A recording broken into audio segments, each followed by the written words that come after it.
Hi friends, welcome back to my channel. അപ്പോൾ ഇന്ന് നമ്മൾ പപ്പടം വെച്ചിട്ടൊരു പപ്പടക്കറിയാണ് കേട്ടോ ചെയ്യുന്നത്. അപ്പോൾ പപ്പടം കൊണ്ട് ഓൾറെഡി നമ്മൾ പപ്പട ചമ്മന്തി അങ്ങനെ 1-2 റെസിപ്പീസ് നമ്മൾ ഓൾറെഡി ചാനലിൽ ചെയ്തിട്ടുണ്ട്. കാണാത്തവർ അതൊന്ന് ട്രൈ ചെയ്ത് നോക്കുക. പ്ലേലിസ്റ്റ് ചെക്ക് ചെയ്ത് കഴിഞ്ഞാൽ അതിൽ ഡീറ്റെയിൽ ആയിട്ടുള്ള വീഡിയോസ് ഉണ്ടാവും കേട്ടോ. പപ്പടം റെസിപ്പീസ് എന്ന് പറഞ്ഞിട്ട് പപ്പട ചമ്മന്തിയൊക്കെ എനിക്ക് ഒരുപാട് ഇഷ്ടമുള്ള റെസിപ്പിയാണ്. നിങ്ങൾ മസ്റ്റായിട്ടും ട്രൈ ചെയ്യാം. അപ്പോൾ നമുക്കൊരു ചട്ടി വയ്ക്കാം. ചട്ടി ഒന്ന് ചൂടാകുമ്പോഴേക്കും ഒരു ടേബിൾ സ്പൂൺ വെളിച്ചെണ്ണ ചൂടാകുമ്പോഴേക്കും കടുകും ഒരു നുള്ള് ഉലുവ കൂടി ഇട്ട് ഒന്ന് പൊട്ടിച്ചെടുക്കാം.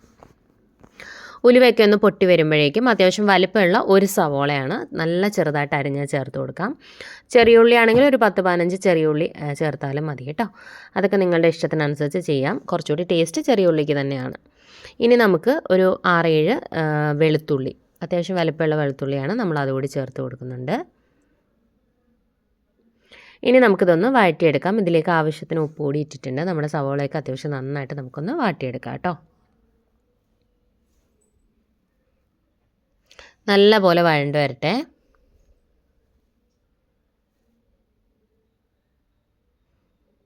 നല്ല ടേസ്റ്റി ആയിട്ടുള്ള റെസിപ്പിയാണ് കേട്ടോ. നിങ്ങൾ മസ്റ്റായിട്ടും ട്രൈ ചെയ്ത് നോക്കുക. വേറൊരു റെസിപ്പി ഓൾറെഡി നമ്മൾ പപ്പടക്കറി വേറെ ചെയ്തിട്ടുണ്ട്. അത് വേറൊരു മെത്തേഡിലാണ്. അപ്പോൾ അതിൻ്റെ ലിങ്കൊക്കെ ഞാൻ ഈ വീഡിയോയുടെ ഡിസ്ക്രിപ്ഷനിൽ കൊടുത്തിരിക്കാം. രണ്ടും രണ്ട് രീതിയിലാണ് നമ്മൾ ചെയ്യുന്നത്. അപ്പോൾ ഇതിലേക്ക് നമ്മൾ ആവശ്യത്തിന് കറിവേപ്പില ഇട്ട് കൊടുത്തു. വീട്ടിൽ തന്നെയുള്ള സാധനങ്ങൾ മാത്രം മതി. എക്സ്ട്രാ നമ്മളിതിൽ ചേർക്കുന്നത് പപ്പടം മാത്രമാണ്. അപ്പോൾ ഇതൊന്ന് നല്ലപോലെ വഴണ്ട് വരുമ്പോൾ നമുക്കിനകത്തേക്ക് ചെറിയ ഒരു തക്കാളി, ഒരുപാട് വലുത് വേണ്ട, ചെറിയ ഒരു തക്കാളി, നല്ല പഴുത്ത തക്കാളി എടുക്കണം, നല്ല ചെറുതായിട്ട് അരിഞ്ഞുകൂടി ചേർത്ത് കൊടുക്കാം. ഇനി ഈ തക്കാളിയൊക്കെ നന്നായിട്ടൊന്ന് ഉടഞ്ഞു വരട്ടെ, അതുവരെ നമുക്ക് വെയിറ്റ് ചെയ്യാം. നല്ല പഴുത്ത തക്കാളി തന്നെ എടുക്കണം കേട്ടോ. ഓവർ പുളിയുള്ള തക്കാളിയൊന്നും എടുക്കണ്ട, നല്ല ചെറുതായിട്ട് അരിഞ്ഞ് ചേർത്ത് കൊടുത്താൽ മതി. ഇനി തക്കാളിയൊക്കെ ഒന്ന് വാടി വരുമ്പോഴേക്കും നമുക്കിനകത്തേക്ക് ഒരു പൊട്ട് മഞ്ഞൾപ്പൊടി കൂടി ചേർത്തിട്ട് ഒന്ന് വഴറ്റിയെടുക്കേണ്ടതുണ്ട് കേട്ടോ.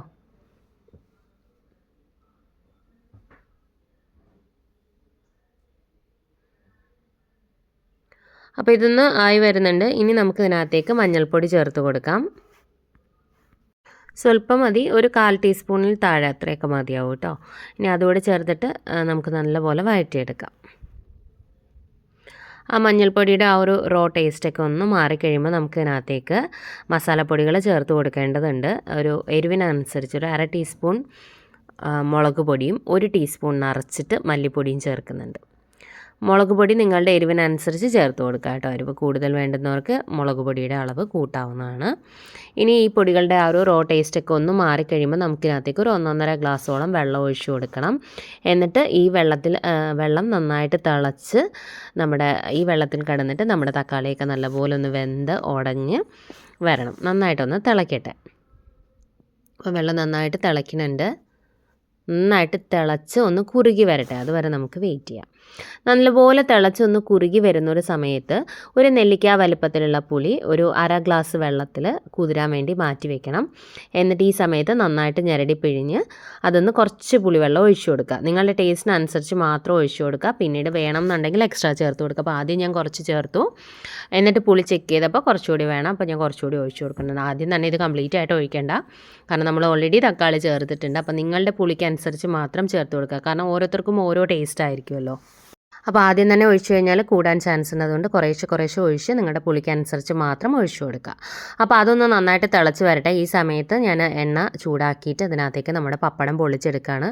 അപ്പോൾ ഇത് നന്നായിട്ടൊന്ന് തിളച്ച് കഴിയുമ്പോൾ അതിനകത്തേക്ക് ഒരു 1/2 ടീസ്പൂൺ അല്ലെങ്കിൽ ഒരു പൊട്ട് ശർക്കര കൂടി ചേർക്കണം. ആ പുളിയൊക്കെ ഒന്ന് ബാലൻസ് ആവാൻ വേണ്ടിയിട്ടാണ്. നമ്മൾ പുളി ചേർത്ത് കൊടുത്തിട്ട് ഒന്ന് തിളച്ച് കഴിയുമ്പം വേണം ശർക്കര ചേർത്ത് കൊടുക്കാൻ. ടീസ്പൂൺ ആണെങ്കിൽ ഒരു 1/2 ടീസ്പൂണൊക്കെ ചേർക്കുക, അല്ലെങ്കിൽ ഒരു ചെറിയ കഷ്ണം ശർക്കര ചേർത്ത് കൊടുക്കുക. അളവ് ഒരുപാട് കൂടരുത്, ആ പുളിയൊക്കെ ഒന്ന് ബാലൻസ് ആവാൻ വേണ്ടിയിട്ടാണ്. ഒരു 3-4 പപ്പടം എടുക്കാം കേട്ടോ. ചെറിയ പീസാക്കി കട്ട് ചെയ്തെടുത്തതാണ് ഞാൻ. അത് നിങ്ങളുടെ ഇഷ്ടത്തിനനുസരിച്ച് എങ്ങനെ വേണമെങ്കിലും എടുക്കാം. ഞാനിപ്പോൾ ഈ ഒരു വലുപ്പത്തിലുള്ള പീസായിട്ടാണ് എടുത്തത്. നല്ല ചെറുതായിട്ട് വേണമെങ്കിൽ അങ്ങനെ എടുക്കാം, കുറച്ചുകൂടി വലുതായിട്ട് വേണമെങ്കിൽ അങ്ങനെ എടുക്കാം. അതൊക്കെ നിങ്ങളുടെ ഇഷ്ടത്തിനനുസരിച്ച് ചെയ്യാം. അപ്പോൾ ഇതെല്ലാം നമുക്ക് ഫ്രൈ ചെയ്ത് മാറ്റി വയ്ക്കാം. ഞാനൊന്ന് കീറി അങ്ങനെ എടുക്കുന്നതേ ഉള്ളൂ കേട്ടോ, ഷേപ്പൊന്നും നോക്കുന്നില്ല. അപ്പോൾ ഇതെല്ലാം ഫ്രൈ ചെയ്തെടുക്കാം.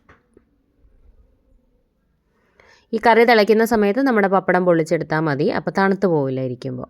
അപ്പോൾ ആ കറി നന്നായിട്ടൊന്ന് തിളച്ച് വരുമ്പോഴേക്കും ഞാൻ ഇതിനകത്തേക്ക് ഒരു 1/2 ഗ്ലാസോളം തേങ്ങാപ്പാലാണ് ചേർത്ത് കൊടുക്കുന്നത്. 1/4 പാലൊന്നും അല്ല കേട്ടോ. കുറച്ച് തേങ്ങ എടുത്തിട്ട് കുറച്ച് വെള്ളം കൂടി ഒഴിച്ച് ഒന്ന് അടിച്ചെടുത്തു. എന്നിട്ട് ഞെരടി പിഴിഞ്ഞ് ആ പാല് മാത്രമാണ് എടുക്കുന്നത്. ഒരു 1/2 ഗ്ലാസോളം ചേർത്ത് കൊടുക്കുന്നുണ്ട്. ചേർത്തില്ലെങ്കിലും കുഴപ്പമില്ല, പക്ഷേ ചേർത്ത് കഴിഞ്ഞാൽ കുറച്ചുകൂടി നല്ലൊരു ടേസ്റ്റാണ് കേട്ടോ അപ്പോൾ തേങ്ങാപ്പാലോട് ചേർത്തിട്ട് നന്നായിട്ട് തിളച്ചോട്ടെ, കാരണം ഒന്നാം പാലൊന്നും അല്ലല്ലോ, അതുകൊണ്ട് പിരിയത്തൊന്നുമില്ല. അപ്പോൾ നന്നായിട്ടൊന്ന് തിളച്ച് ഒന്ന് കുറുകണം. തിളച്ച് കഴിയുമ്പോൾ ഫ്ലെയിം കുറച്ച് വയ്ക്കുക. ഒരു 2-3 മിനിറ്റ് അങ്ങനെ ഫ്ലെയിം കുറച്ച് വയ്ക്കുമ്പോൾ ഒന്ന് കുറുകി വരും. ഈ സമയത്ത് നമുക്ക് ഫ്ലെയിം ഓഫ് ചെയ്യുക. ഓഫ് ചെയ്തതിന് ശേഷം നമ്മുടെ പപ്പടം ഇട്ട് കൊടുക്കുക. അതിപ്പോൾ തിളയ്ക്കുന്നത് ചട്ടി ആയതുകൊണ്ടാണ്, ആ ഒരു ചൂടിലൊന്ന് തിളയ്ക്കുന്നേ ഉള്ളൂ. ഞാൻ ഫ്ലെയിം ഓഫ് ചെയ്തിട്ടുണ്ട്. ഫ്ലെയിം ഓഫ് ചെയ്തതിന് ശേഷം മാത്രം നമുക്ക് നമ്മുടെ പപ്പടം ഇട്ട് കൊടുത്താൽ മതി കേട്ടോ. അല്ലാന്നുണ്ടെങ്കിൽ പെട്ടെന്ന് തന്നെ അതങ്ങ് സോഫ്റ്റായി പോകാനുള്ള ചാൻസ് ഉണ്ട്, പൊടിഞ്ഞു പോകും. പപ്പടം ചേർത്തതിന് ശേഷം പിന്നീട് തിളപ്പിക്കരുത്, അത് പ്രത്യേകം ശ്രദ്ധിക്കുക. എന്നിട്ട് നമുക്കിതിനകത്തേക്ക് ആവശ്യത്തിന് മല്ലിയില ചേർത്ത് കൊടുക്കണം. മല്ലിയിലയൊക്കെ ചേർക്കുമ്പോൾ നല്ലൊരു ഫ്ലേവറാണ് കേട്ടോ. അപ്പോൾ ഞാൻ പറഞ്ഞ പോലെ ഫ്ലെയിം ഓഫ് ചെയ്തിട്ട് മാത്രം പപ്പടം ചേർക്കുക. പപ്പടം ചേർത്തിട്ട് ജസ്റ്റ് ഒന്ന് മിക്സ് ചെയ്ത് കൊടുക്കുക, അങ്ങനെ തന്നെ വയ്ക്കുക. ഇനി ഇതിനകത്തേക്ക് കുറച്ച് മല്ലിയില, പിന്നെ വേണമെന്നുണ്ടെങ്കിൽ കുറച്ച് കറിവേപ്പില ഇട്ട് കൊടുക്കാം. ആ ഒരു ചൂടിന് നമ്മൾ ഓൾറെഡി കറിവേപ്പില നേരത്തെ ചേർത്തിട്ടുണ്ട്, അതുകൊണ്ട് തന്നെ പിന്നീട് ചേർക്കുന്നില്ല. അപ്പോൾ ആവശ്യത്തിനനുസരിച്ച്, നിങ്ങളുടെ ഫ്ലേവറിനനുസരിച്ച്, ടേസ്റ്റിനനുസരിച്ച് അരിഞ്ഞു വെച്ചിരിക്കുന്ന മല്ലിയില കൂടി ചേർത്ത് കൊടുക്കണം. അപ്പോൾ ഒരു 4 പപ്പടമൊക്കെ മതിയാവും ഈ ഒരു റെസിപ്പിക്ക് കേട്ടോ. അപ്പോൾ ഞാൻ കുറച്ച് മല്ലിയില കൂടി ഇട്ട് കൊടുക്കുന്നുണ്ട്, കുറച്ചേ ഇടുന്നുള്ളൂ. നിങ്ങൾക്ക് ടേസ്റ്റിനനുസരിച്ച്, ഫ്ലേവറിനനുസരിച്ച് ഇട്ട് കൊടുക്കാം. എന്നിട്ട് ഒന്ന് ഇളക്കി കൊടുക്കാം. ഇനി നമ്മൾ ഫ്ലെയിം ഓൺ ആക്കുകയില്ല കേട്ടോ. നിങ്ങൾക്ക് വേണം എന്നുണ്ടെങ്കിൽ ഇതിൻ്റെ മുകളിലേക്ക് കുറച്ച് പച്ച വെളിച്ചെണ്ണ കൂടി ഒഴിച്ചു കൊടുക്കാം. ഓപ്ഷണലാണ്, വേണം എന്നുണ്ടെങ്കിൽ മാത്രം ഒഴിച്ചു കൊടുത്താൽ മതി. അപ്പോൾ ഇത്രയേ ഉള്ളൂ. സിമ്പിളായിട്ടുള്ള നമ്മുടെ പപ്പടക്കറി ഇവിടെ തയ്യാറായിട്ടുണ്ട്. ഇതിൽ 1-2 കാര്യങ്ങൾ ശ്രദ്ധിച്ചിരുന്നാൽ മതി. ഒന്നെന്ന് പറയുന്നത് ഫ്ലെയിം ഓഫ് ചെയ്തതിന് ശേഷം പപ്പടം ഇട്ട് കൊടുക്കണം. 2, പുളിവെള്ളം ഒഴിക്കുമ്പോൾ നിങ്ങളുടെ ടേസ്റ്റിനനുസരിച്ച്, ഫ്ലേവറിനനുസരിച്ച് മാത്രം ചേർത്ത് കൊടുക്കുക. ആദ്യം കുറച്ച് ഒഴിക്കുക, ഒഴിച്ചിട്ട് ചെക്ക് ചെയ്ത് നോക്കുക. എന്നിട്ട് വേണം എന്നുണ്ടെങ്കിൽ പിന്നീട് ഒഴിച്ചു കൊടുത്താൽ മതി, കാരണം നമ്മൾ തക്കാളി ഇതിൽ ചേർക്കുന്നുണ്ട്. അപ്പോൾ എല്ലാവരും ഒന്ന് ട്രൈ ചെയ്ത് നോക്കാം. ഞാൻ പറഞ്ഞ പോലെ പപ്പടം റെസിപ്പീസ് ഒരുപാട് നമ്മൾ ഓൾറെഡി ചാനലിൽ ചെയ്തിട്ടുണ്ട്, ലിങ്ക് ഡിസ്ക്രിപ്ഷനിൽ കൊടുത്തിരിക്കാം. അതല്ലാന്നുണ്ടെങ്കിൽ പ്ലേലിസ്റ്റ് ഒന്ന് ചെക്ക് ചെയ്ത് നോക്കിക്കഴിഞ്ഞാൽ പപ്പടം കറി അല്ലെങ്കിൽ പപ്പടം ചമ്മന്തി അതൊക്കെ നമ്മൾ സെപ്പറേറ്റ് ആയിട്ട് ക്രിയേറ്റ് ചെയ്തിട്ടുണ്ടാവും കേട്ടോ. അപ്പോൾ എല്ലാവരും ഒന്ന് ട്രൈ ചെയ്ത് നോക്കാം. ട്രൈ ചെയ്തിട്ട് ഫീഡ്ബാക്ക് അറിയിക്കാൻ മറക്കരുത്. ഇതുപോലെയുള്ള റെസിപ്പീസൊക്കെ ഇഷ്ടമാകുന്ന ഫ്രണ്ട്സിനും ഫാമിലിയിലും ഒക്കെ ഉള്ളവരുണ്ടെന്നുണ്ടെങ്കിൽ വീഡിയോസ് ഒന്ന് ഷെയർ ചെയ്ത് കൊടുക്കണേ, ചാനൽ ഒന്ന് സപ്പോർട്ട് ചെയ്യാൻ പറയുക. അതുപോലെ ഇതുവരെ ചാനൽ സബ്സ്ക്രൈബ് ചെയ്യാതെ വീഡിയോ കാണുന്ന ആരെങ്കിലും ഉണ്ടെങ്കിൽ ചാനൽ ഇഷ്ടമായിട്ടുണ്ടെങ്കിൽ ഒന്ന് സബ്സ്ക്രൈബ് ചെയ്തേക്കണേ.